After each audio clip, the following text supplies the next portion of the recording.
Hello, and welcome to the Digital Workspace Works podcast. I'm Ryan Purvis, your host, supported by our producer Heather Bicknell. In this series, you'll hear stories and opinions from experts in the field, stories from the front lines, the problems they face and how they solved them, the areas they focused on from technology, people and processes, to the approaches they took that will help you to get to the grips with the digital workspace inner workings.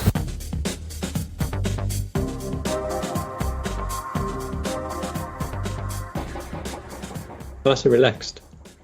Yeah, it was great. Like, I hadn't traveled to Europe since I was a teenager. So when I knew I was going to take the work trip, I really wanted to take a week off vacation to actually do some real proper traveling since, we've all been cooped up really for a bit. So it was great. Yeah. Do you want to tell us a bit of what you found?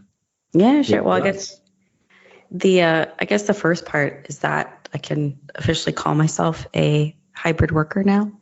I guess this isn't the first work trip I've had. It's the second, but it was more of a team offsite kind of a deal. Whereas my other trip had been more of an event. So it was nice to actually be in that office with people out, from around the world who I hadn't had a chance to meet yet. So I guess there is something to that in-person time. And I think how quickly you get to know people when you're doing that sort of thing is very nice. So I guess that's observation number one. And then observation number two is that just Ireland is stunning. It's terrifying to drive there, but there's so much natural beauty. So we kind of started in the south and then went up the west side and then kind of around to Dublin. So we saw, we were in some of the bigger cities and then a lot of the cool, touristy, but really worthwhile natural views. And then a lot of the really ancient history stuff, some forts, and we went to Newgrange, seeing those sites from 3,000, 5,000 years ago is super cool. Yeah, it's frightening when you think about how old some of the things are in this neck of the woods and then how young America is. 300, we have 400 nothing. years old. It's funny, we got back and there's like a wine castle or something. I don't remember what it's called, but I'm like, look, we have castles too. Yeah, no, it's we haven't been to Ireland yet, but it's on the list. And yeah, I mean, I've heard good things about it. And did you have a Guinness in Dublin? I did. I had several Guinnesses throughout the trip, but we did do the Guinness tour of their storefront. So which is, I don't know, the tour was kind of so-so, but you basically pay so you can have an overpriced Guinness and get a good view of Dublin from the roof of their building. So fresh Guinness. Yeah. Yeah. Was that there's a pub that you're supposed to go to. It's got 4 floors. Yeah. Was it that one? Yeah. Yeah. Now that I was talking to some guys on the weekend and they were saying that's where if you just go, you can end up with U2 playing there or someone else without any sort of promo. They just will rock up and play. So you can get some really good bands there just randomly on a Saturday night. Well, now I feel like we missed out. Well, I mean, I don't know how often that happens, but even they lived there for 6 years and they said it happened, a couple times, like a dozen times. It'd be very cool. No, it was just a nice view of the city, pretty popular spot, but I guess it's fun. If you've done a brewery tour before, and you kind of know the process of making beer, I feel like it's kind of old news. But if you haven't done that before, the Guinness one is obviously a pretty big and cool version of that. So, yeah, I mean, I've done. We did Heineken in Amsterdam, and I've done the South African one, which is South African breweries, which is now AB and Bev, I think. The only difference that I could tell you there is that the South African operation is massive. It made the Heineken one look tiny, but it's, there's 20, 30 beers that they brew. So it's just, versus one, and then it's just the history of the location that'll be different, how they got to creating that beer there is always, that to me is always the interesting part, like how that thing was built up. But yeah, I think one interesting thing is just how influential the Guinness family was in the area, like the reconstruction or rebuilding of St. Patrick's Church. That was oh, really? The Guinness family. Yeah, I mean, they had, a lot of wealth, especially during that time period. So they really, I guess, were involved in a lot of the. Oh, that's good. I mean, we things have to around get Dublin. this, so we'll definitely do that. Cool. So you're glad to be home? Yeah, I mean, it's nice to not live out of a suitcase, but it's also nice to be on vacation. So Yeah, exactly. Good. Good. So what have you been up to? I'm trying to think when we last spoke. Did I talk you through my electric car experience? I don't think so. No. So I think I've talked you through Kazoo. So we've had this Kazoo experience where the car we got, which we finally liked, was a Land Rover, and the engine ate itself after about a month of having it. So we had to fight for a courtesy car. Got a courtesy car that was the right size, etc. But because Kazoo is going through some financial difficulties, they've sort of stopped the subscription service. So they don't have as big a stock as they did when we started. So we were going through literally a period of trying to see what car they could give us. And we wanted a specific size, 2 kids, prams, people flying in, that kind of stuff. So we were looking for a 7-seater. And they didn't really have any stock or anything that we liked. So the closest thing they could come up with was an electric BMW X3 or iX3. So we said, well, okay, we'll give that a go. And of course, our driver's license had expired. We didn't know that. So we had to wait for our driver's licenses to be renewed. So we had to wait a bit longer. Anyway, so we got the X3. Now, being electric, you can charge it. You can obviously put in a charging point, but I didn't know this. You can actually plug it in directly to a wall socket in your house. Which we did through our kitchen window. The only challenge with that is when it gets cold, obviously your window's open. And it takes all night to charge the car. So you're kind of in this quandary of, do I charge the car overnight or do I leave it charged into the day? Like, what do I do? So we played all those sort of scenarios. Anyway, the car was very nice, very sophisticated. I was actually quite impressed at some of the technology in there, but some of the technology just, and we've got another car now where the same problem. Some of the stuff that you'd expect to be normal, like standard, is not there. So for me, something that's normal that should always be there is keyless entry. You shouldn't have to take out your keys to open the car if they're in your pocket. You should just walk up, open the door, and get in. None of these cars have this. Now the Skodonk old car, Skodonk is a slang for old, like jalopy that we had, which was a Santa Fe, had all these things.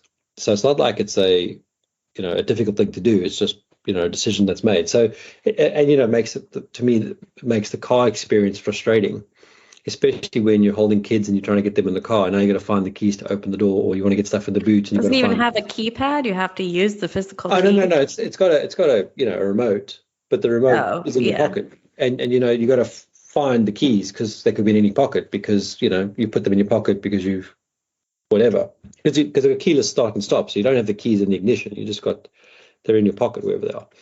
So that's one challenge. Anyway, so the electric car really nice. I couldn't believe how, because the batteries are in the middle of the car, how it changes the handling experience of driving a car. This is not a small car. It's a small car compared to what we normally have, but it's still a big car, and it drives like a go-kart. Like you're driving. You're taking corners, you're not even tilting because this car's, the center of gravity is just so well balanced because of the batteries. And then, the technology inside is pretty good. It's got CarPlay, CarPlay over Bluetooth, which I think should be a standard as well. That experience is quite good. The sort of BMW navigation experience for me is, and it's the same as the Merc one, it's just unintuitive.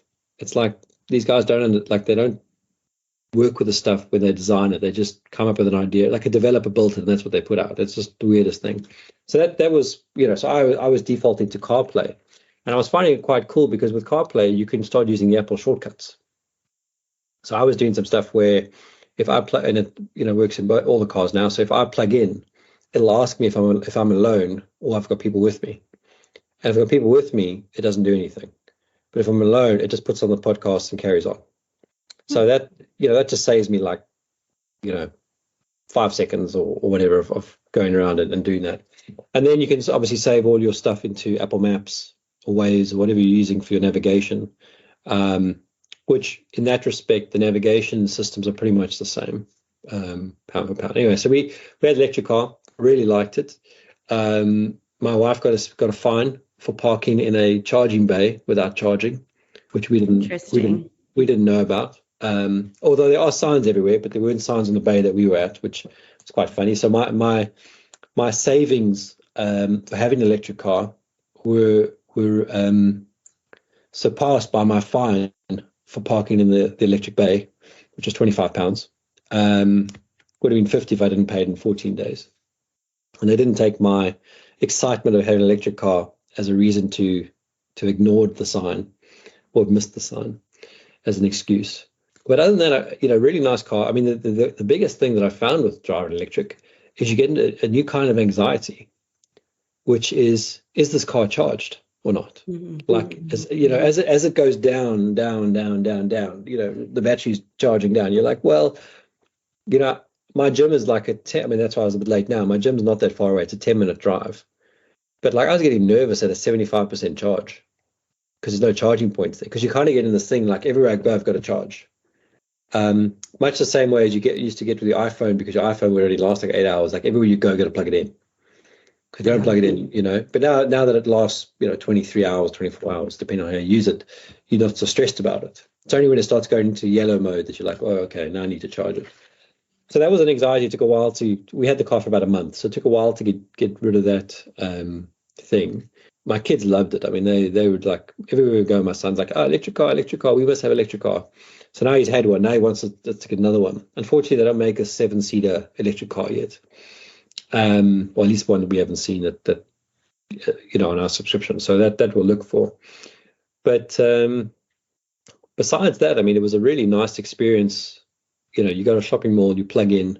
Yes, you're still paying for parking, but I mean, I got my bill for parking a couple of times and charging. Okay, look, we weren't charging from 0 to full, but we were charging up, 10%, 15%. It was like £3. That was my whole charging bill. I was like, well, that's awesome. Of course, my electrical bill's gone up at home, but I was kind of enjoying the fact that I didn't have to go to a petrol station to charge, to put in fuel. So whatever I was spending on fuel at a petrol station would be going into my household electrical bill, and that kind of was nice. So I liked it from that point of view. And it actually led me into conversations with Joanna, who we've done an episode now that you're going to put together for us, and another guy, Dan, from My Money Tree, which is working out what your carbon emissions are. Because in doing this, I was kind of looking at going, well, I got solar panels. So if I charge the car during the day, in theory, it's not costing as much to charge it from a carbon point of view or from a financial point of view. Okay, bear in mind we're going into winter now, so the sun's not going to be there as much. But in theory, it should have been a better cost benefit, which I mean, I've done no numbers on this. It's just my sort of theoretical feeling on it. But anyway, the car was too small for us, so we had to give it back. And now we're driving a diesel again. And I must admit, I'm missing the electric car. It was just and BMW drive experience is always a good one. But I'm missing the coming home, just plugging it in. It's a weird thing, but that was like part of my routine, just to come home and plug the car in, and then not worry about having to go to a petrol station at some point during the week to fill the car up. Yeah. So do you think, if you got an electric car, is your only option really to route it through the window to charge at home? No, you get electric points through the window, through the wall. So I'm just waiting for an electrician to come by, give me a quote to do it. So we've got two of our neighbors have got points outside their house, which are just outdoor plugs. Yeah. Really. And you just plug it in there, or you can actually get the proper unit, which you plug your charging cable into, or you get a permanent cable because I don't think it's a universal. I think it's a universal adapter. I can't remember now, but something along those lines, which makes it a bit easier. Because obviously during winter, you don't have your kitchen window open. Yeah. I think from what the videos I've watched on this kind of thing, I think they're all universal except for Tesla. Tesla's done their own. Yeah, there's like an adapter you can get, but yeah. Yeah, I mean, and the thing is, I really wanted to take it on a long drive, but as I say, the anxiety of charging, and I mean, we shouldn't have the anxiety. I mean, there's plenty of charging points around, and then you sort of get to know some people that are driving electric cars, and they tell you all the tricks. Like if you go park at this supermarket, it's free between this time and this time to charge. And like, wow, I didn't even know that, and then you look at certain shopping malls, like which bays are always open and which bays are always busy. And that was funny. The one thing that I struggled with the BMW app is so our local shopping mall's got a charging station, and there's about 6 of them in a row, but it doesn't tell you in the app which machine you're going to use. So what happens, you basically reverse up. You've got a pylon there. You're supposed to go and plug your cable into the pylon. There'll be, two connections, one for the left side, one for the right side. You're supposed to plug it in, then go plug it into your car, and then tell that pylon that you are charging. But in the app, there's no way to tell you which pylon you've plugged into, because there's no identifier on the pylon. So I had to literally walk up and down the pylon, pressing charge now and seeing which screen changed to see which one was which one I was at, and then I could plug in. And then once I knew which one that was, then I only went to that one because I wasn't going to play that game again. So it's little usability things that obviously are not completely sorted out. But generally, I think it's a good way to go, especially if you can get solar panels all over the place and you're charging for free from the sun. It makes all the sense in the world. So did you find when you had to charge, were you waiting long, and did the car have any like games, or how did you use the time when you had to charge? Or did you go shop? Yeah, I always go shop. I mean, that's you're gonna pay. I mean, that parking, you're gonna pay for parking anyway. So all we do is we just go and park there, like we normally would. Go do the activity, you have to come back and just go. You almost don't care if it hasn't charged to full, because you've just given it 20 minutes, 40 minutes of charge time. And then and the apps are quite good. They'll tell you that you've got an ETA of being fully charged by 1:15 or 2:00 in the morning or whatever it is. So when I would plug it in at home, it would say to me, okay, from this date, it'll be fully charged by 2:30 a.m. And that's great. And then you can also set schedules. You can say don't charge between this time and this time if you were worried about different rates of electricity. So if we had it as an outdoor plug, then I would probably only charge during the day. But because we didn't have an outdoor plug and I had to put it through the window, I would only do it at night because I didn't want to leave the cable lying around during the day. I mean, the other thing that's interesting is that when you're charging it and it's giving that ETA, you can tell it to cancel it, to stop charging from the app, or you can tell it to carry on charging from the app. And there's not like a burst mode, but you can just tell it to stop. So when you get there, you don't have to worry about you disrupting the charge, if that makes any sense. So yeah, I mean, in that sense, got quite a cool experience. And one of the things I really liked about it is you could tell the car to be ready in the morning. So if you told it 7 a.m. every morning you want it to be ready, it'll be warmed up and ready to go at 7:00. So you get we had a cold snap. It was sort of 4 degrees. You come outside, the windows are clear, the car's warm, hasn't started, but then you get. But the thing that we struggled with, which is normal, is there's no noise. So you turn the car on, it makes a noise like and it's on, but there's no engine noise. So you got to remember you've now turned the car on. Mm-hmm. And then it's very sensitive. The acceleration on us, because it's direct drive, you don't have that lag. It's just go, and that's something to bear in mind. But yeah, it was a good experience. Yeah, sounds fun. Sounds like you need an electric car whenever they have the right specs for you. So our theory at the moment, and we'll see how things play out, is we'll keep the diesel car for a bit, and we'll get a little electric car. And I'm thinking about getting in a little electric car. And I'm not going to say the name because it's the only one that does this, but it's the one that you can plug in and you can also use as a battery for your house. Mm. And I think that's going to be useful in the future. Yeah, especially if you have the solar panels. Yeah, the whole system. I mean, we're talking about rolling blackouts here in the UK in winter now, very much like South Africa goes through load shedding. So it makes sense to have some sort of battery pack. Yeah, we're listening when we were in Ireland. We had just the news radio on all the time, and there was a lot of talk about the what was happening in the UK with the all the concerns about power over the winter and energy and all of that. So Yeah. Well, it's a natural problem. Everything we use uses electricity, and carbon burning mechanisms are just never going to keep up. You need something more efficient, and I think nuclear for now and solar are really your best two options. And when I say solar, I mean any of the wind, natural element type, geothermal, all those sorts of things are the way to go. I was actually reading a very interesting article about using solar satellites, where they collect the solar out in space and they use lasers to send the energy down. The EU Space Agency wants to research it. I mean, it sounds very science fiction, but maybe it'll work. Maybe that's the way to go. I don't know. Yeah, more reliable control over that, I guess. Yeah.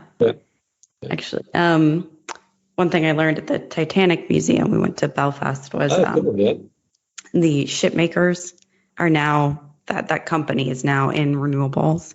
So they make wind turbines. That's what they do now. Yeah. That's cool. Wow. I didn't even know they were still around. I thought they would have gone bang with the sinking of Titanic. They made it through that. Wow. Yeah. Well, good for them. Alrighty. Well, good to be back. Glad you had some fun with your electric car. And I don't know, should we just wrap it there for today? Yeah, we can. Cool. Alrighty. Catch you later. Okay. See ya. Yes. Bye. Bye. Thank you for listening to today's episode. Heather Bicknell is our producer and editor. Thank you, Heather, for your hard work on this episode. Please subscribe to the series and rate us on iTunes or the Google Play Store. Follow us on Twitter @the DWW Podcast. The show notes and transcripts will be available on the website www.digitalworkspace.works. Please also visit our website www.digitalworkspace.works and subscribe to our newsletter. And lastly, if you found this episode useful, please share with your friends or colleagues.